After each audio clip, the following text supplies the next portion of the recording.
Concept of Physics by H.C. Verma bookல 14th chapter இருக்க Mechanical Properties of Matter.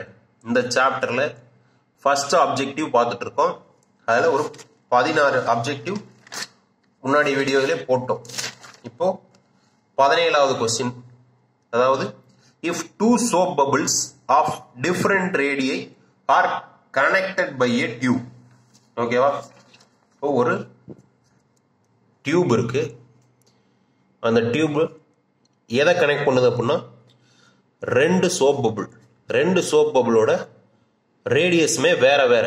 Radius வேற வேறனா கண்டிப்பா ஒன்று சின்னதாக இருக்கும், இன்னொன்று பெருசா இருக்கும். Air flows from bigger bubble to the smaller bubble till the size becomes equal. Option ஏல என்ன சொல்றாங்க, இது ஸ்மாலர் பபிள், இது பிக்கர் பபிள். பிக்கர் பபிள்ல இருந்து ஸ்மாலர் பபிளுக்கு ஏர் ஃப்ளோ ஆகும். எப்போ வரைக்கும் அப்படின்னா till the size becomes equal. அதாவது ரெண்டு சைஸுமே ஈக்குவல் ஆகிற வரைக்கும் எனக்கு பில இருந்து எஸ்க்கு எனக்கு வந்து ஏர் ஃப்ளோ இருக்கும் அப்படிங்கிறாங்க.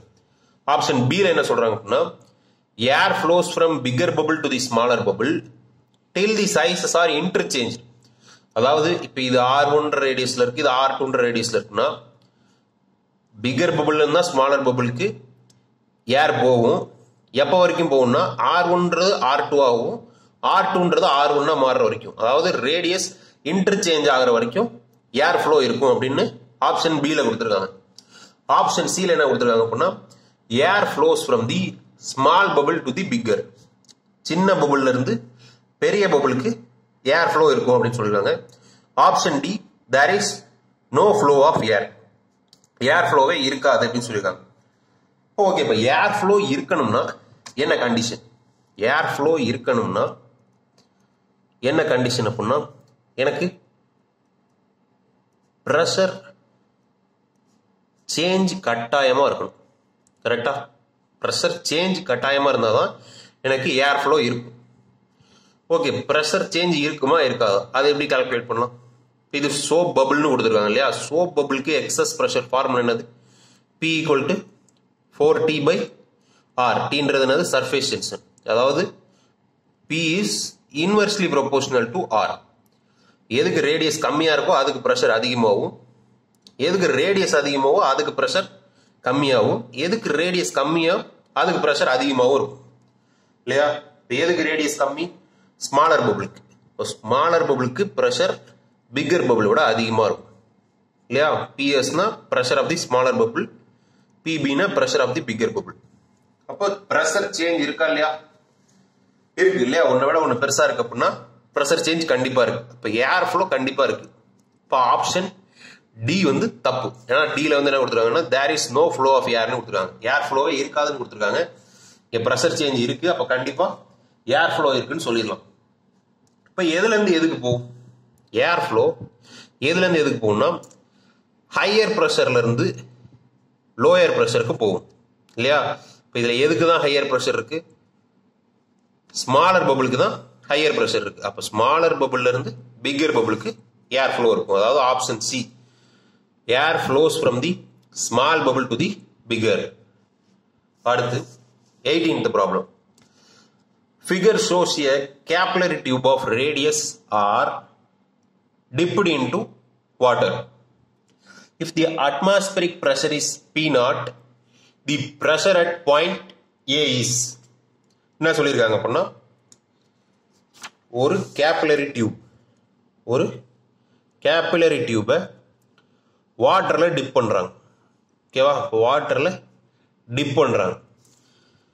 டிப் பண்ண என்ன இருக்கும்? ஒரு கேபிலரி ரைஸ் இருக்கும் இல்லையா? ஒரு குறிப்பிட்ட லெவலில் வாட்டர் கேபிலரி ரைஸ் இருக்கும்.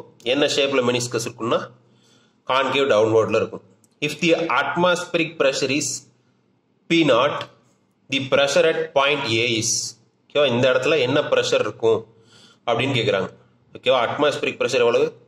P0ன்னு எடுத்து சொல்றாங்க. அப்போ எனக்கு ஏன்ற பாயிண்ட்ல என்ன ப்ரெஷர் இருக்குன்னு கேட்குறாங்க.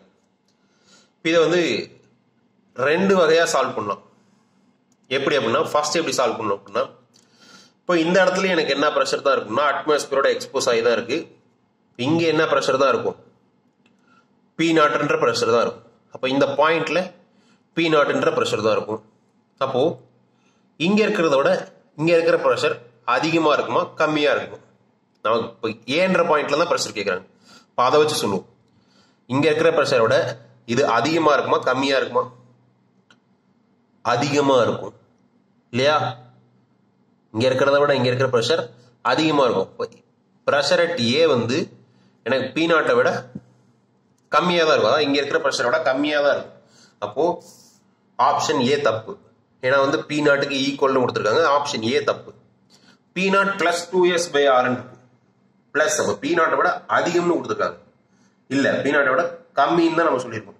அப்போ ஆப்ஷன் ஏவும் ஆப்ஷன் பியும் தப்புன்னு சொல்லியிருக்கோம். இப்போ இந்த ரெண்டுல எது எவ்வளவு எக்ஸஸ் ப்ரெஷர் இருக்கும்? எவ்வளவு எக்ஸஸ் ப்ரெஷர் இருக்கும் இல்லையா? இங்க இருந்து இங்க எவ்வளவு எக்ஸஸ் ப்ரெஷர் இருக்கும் அப்படின்னா எக்ஸஸ் ப்ரெஷர் இங்க எனக்கு ஒரே ஃப்ரீ சர்ஃபேஸ், சாரி இங்க ஒரே ஒரு சர்ஃபேஸ் தான் இல்லையா? ஏர் வாட்டர் அவ்வளவுதான். பபுள்னா தான் ரெண்டு சர்ஃபேஸ். இப்போ எக்ஸஸ் ப்ரெஷர் இந்த கேஸ்ல எவ்வளவு இருக்கும் உங்களுக்கு? 2t/r, அதாவது 2 into surface tension by r அதிகமா இருக்கும். அப்ப ஆன்சர் வந்து p0 minus 2 into t/r. இங்கே சர்ஃபேஸ் டென்ஷனை s ன்னு எடுத்துக்கிறாங்க. அப்ப p0 minus 2s/r. ஓகேவா? இப்ப அடுத்த problem 19th one. The excess pressure inside a soap bubble is twice the excess pressure inside a second soap bubble. First ஒரு soap bubble இருக்கு. அந்த soap bubble வந்து செகண்ட் soap bubble விட pressure அதிகமா இருக்குங்கிறாங்க. ஃபர்ஸ்ட் இருக்கிற soap bubble ஓட பிரஷரை P1 எடுத்துக்கிட்டோம்னா செகண்ட் இருக்கிற soap bubble விட twice பிரஷர் இருக்கு இல்லையா? P1 equal to 2P2 ன்னு எழுதிக்கலாம். The volume of the first bubble is n times the volume of the second. Volume of the first bubble வந்து n times the volume of the second ன்னு சொல்லிருக்காங்க இல்லையா? V1 equal to 2V2. இப்போ இது வந்து சம சால்வ் பண்ணாமே போடலாம். எப்படி போடலாம் அப்படின்னா பிரஷர் எனக்கு செகண்ட் பபுள்ல எப்படி இருக்கு? கம்மியா இருக்கு. கரெக்டா? பிரஷர் வந்து எனக்கு செகண்ட் பபுள்ல கம்மியா இருக்கு. இது தெரிஞ்சுக்கணும் இல்லையா? P1 வந்து twice P2னா இதுதான் P1 greater than P2 ன்னு அர்த்தம். அப்போ R1 is less than R2 எழுதலாமா? ஏன்னா P வந்து என்னது? inversely proportional to R. அப்போ இதை இப்படி எழுதலாம். அப்போ கண்டிப்பா V1 less than V2 இல்லையா? Vன்றது என்னது? V equal to 4/3 pi r cube. இப்போ R1 less than R2 னா கண்டிப்பா V1 less than V2 தான் இருக்கும். Nன்றது என்னது? V1/V2. V1/V2 கண்டிப்பா N less than 1 தான் இருக்கும். N less than 1 ஒரே ஆப்ஷன்ல தான் இருக்கு. 0.125. ஓகேவா? இப்போ ஆப்ஷன் டி தான் கரெக்ட் ஆன்சர். இப்போ இல்லை இதை வேற மாதிரி எப்படி சால்வ் பண்ணலாம் இல்லையா? இதான் கொஸ்டின். நம்ம வந்து ஜென்ரலா வந்து கிவன் டேட்டா வச்சு அப்படியே ஒரு இதுலயே நம்ம சொல்லிடுறோம். வேற மாதிரி எப்படி சால்வ் பண்ணலாம்? வேற மாதிரி எப்படி சால்வ் பண்ணலாம் அப்படின்னா V1 equal to NV2. N தான் கேட்குறாங்க இல்லையா? V1/V2. V1/V2ன்றது என்னது? 4/3 pi R1 cube. இது 4/3 pi R2 cube. இப்போ நம்ம என்ன கண்டுபிடிச்சா போதும்? R1/R2 whole cube கண்டுபிடிச்சா போதும். R1/R2 எதுக்கு ஈக்குவலா இருக்கும்? P2/P1க்கு ஈக்குவலா இருக்கும். P2/P1 whole cube இல்லையா? P2/P1க்கு பதிலாக 2P2 எழுதிக்கலாம் இல்லையா? 2P2 whole cube. P2 கேன்சல்னா 1/2 whole cube. அதாவது n வந்து 1/2 cube எவ்வளவு? 8. 1/8 எவ்வளவு? 0.125. ஓகேவா? அப்படி சால்வ் பண்ணி சொல்லலாம். இல்லை வந்து இந்த கண்டிஷன், அதாவது வந்து V1 வந்து லெஸ் தென் V2ன்றது அந்த எக்ஸஸ் ப்ரெஷர் இருக்கு இல்லையா? அந்த ஃபார்முலா வச்சு சொல்லிட்டு அப்போ n equal to V1/V2னா n வந்து லெஸ் தென் 1 தான் இருக்கும். இந்த கேஸ்ல ஆப்ஷன் வந்து n லெஸ் தென் 1க்கு வந்து ஒரே ஒரு ஆப்ஷன் தான் அந்த கண்டிஷனை சாட்டிஸ்ஃபை பண்ணுது. இப்போ ஆப்ஷன் டி தான் கரெக்ட் ஆன்சர். அடுத்து 20th problem. Which of the following graphs may represent the relation between the capillary rise H and the radius of the capillary? அப்படின்னு கேட்குறாங்க. capillary rise H, capillary இதோட radius எவ்வளோ அப்படின்னா R. Hக்கும் Rக்கும் உள்ள relation தெரிஞ்சா H versus R கிராஃப்ல என்ன curve இருக்கும் அப்படின்னு கண்டுபிடிச்சிடலாம் இல்லையா? இப்போ ஹச்சுக்கும் ஆருக்கும் என்ன ரிலேஷன்? கேபிலாரிட்டி ரைஸுக்கு என்ன ஃபார்முலா அப்படின்னா H equal to 2t cos theta by rho g r இல்லையா? இப்போ ஹச் வெர்சஸ் ஆருக்கு தான் கிராஃப் வரையணும். அப்போ மீதி எல்லாமே கான்ஸ்டன்ட். அப்போ H is inversely proportional to radius. அப்போ H is inversely proportional to ரேடியஸ்க்கு எந்த கிராஃப் கரெக்டாக இருக்குது அப்படின்னு பார்க்கணும். ஓகேவா? H is inversely proportional to ரேடியஸ்னா என்ன அர்த்தம்? ரேடியஸை இன்க்ரீஸ் பண்ண எனக்கு ஹைட் குறையணும். ரேடியஸை இன்க்ரீஸ் பண்ண எனக்கு ஹைட்டு குறையணும். ஹச் இன்வெர்ஸ்லி ப்ரொபோர்ஷனல் டு ஆருக்கு எனக்கு இந்த கர்வ், அதாவது சீன்ற கர்வ் தான் அந்த கண்டிஷனை சாட்டிஸ்ஃபை பண்ணுது. அடுத்து water rises in a vertical capillary tube up to a length of 10 centimeter. If the tube is inclined at 45 degree, the length of water risen in the tube is. ஓகேவா? இது எப்படி solve பண்றோம் அப்படின்னா, ஒரு வாட்டர்ல என்ன பண்றாங்க அப்படின்னா ஒரு கேபிலரி டியூபை வெர்டிக்கலா இன்சர்ட் பண்ணா 10 centimeter இருக்கு எனக்கு கேபிலாரிட்டி ரைஸ். அதே 45 டிகிரி இன்க்ளைன் பண்ணி பண்ணா length of the water risen எவ்வளவா இருக்கும்னு கேட்குறாங்க. ஓகேவா? அதேதான் ஹச்சுக்கான ஃபார்முலா என்னது? 2t cos theta by rho g r. ரெண்டு கேஸ்லையுமே எனக்கு வாட்டர் தான் இல்லையா? Density constant, G constant. ரெண்டு கேஸ்லையுமே எனக்கு ஒரே டியூபை தான் இன்செர்ட் பண்ணுறாங்க. அப்போ எனக்கு ரேடியஸும் கான்ஸ்டன்ட், வாட்டர் தான். அப்போ சர்ஃபேஸ் டென்ஷனும் கான்ஸ்டன்ட், 2 கான்ஸ்டன்ட். காஸ் தீட்டா, அதாவது தீட்டான்றது இங்கே கான்ஸ்டண்டா இல்லையா? ஃபர்ஸ்ட் கேஸ்ல வெர்டிக்கல், செகண்ட் கேஸ்ல 45 டிகிரின்னு கொடுத்துருக்காங்களே. அப்போ வந்து H proportional to cos theta அந்த மாதிரி சொல்ல முடியுமா? H proportional to cos theta தான். ஆனால் இங்கே தீட்டான்னு கொடுத்துருக்கிறது இன்க்ளினேஷன் கிடையாது. இது என்னது? இந்த தீட்டா ஆங்கிள் ஆஃப் கான்டாக்டை ரெப்ரசன்ட் பண்ற தீட்டா. ஆங்கிள் ஆஃப் கான்டாக்ட்ன்றது இன்க்ளினேஷனை டிபெண்ட் பண்ணியே இருக்காது. ஓகேவா?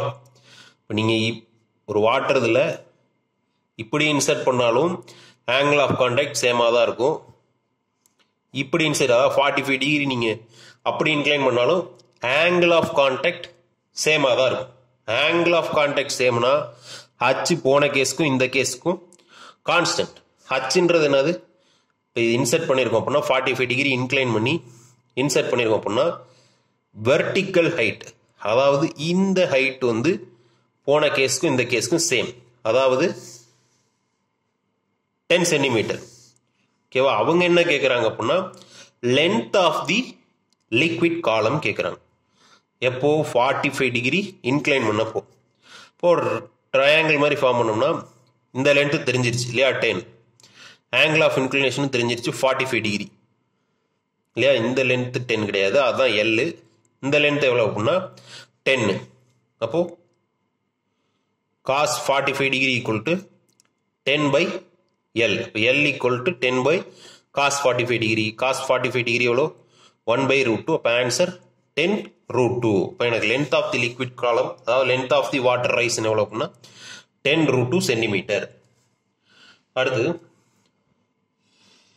a 20 centimeter long capillary tube is dipped in water. The water rises up to 8 centimeter. If the entire arrangement is put in a freely falling elevator, the length of water column in the capillary tube will be. என்ன கேக்குறாங்க? ஒரு long capillary tube இருக்கு, அதோட length எவ்வளோனா 20 centimetre. Is dipped in water.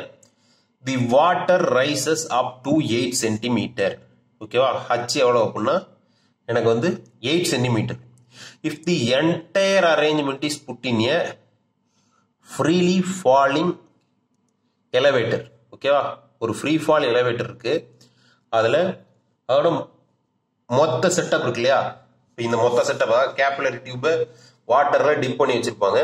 அந்த மொத்த செட்டப்பையும் ஒரு எலிவேட்டரில் வைக்கிறோம். அந்த எலிவேட்டர் எப்படி இருக்கு அப்படின்னா ஃப்ரீ ஃபாலில் இருக்கு. அப்போ லென்த் ஆஃப் வாட்டர் காலம் இந்த கேபிலரி டியூப், அதாவது முன்னாடி 8 சென்டிமீட்டர் இருந்தது, இப்போ எவ்வளவா இருக்கும் அப்படின்றது தான் கொஸ்டின். ஓகேவா?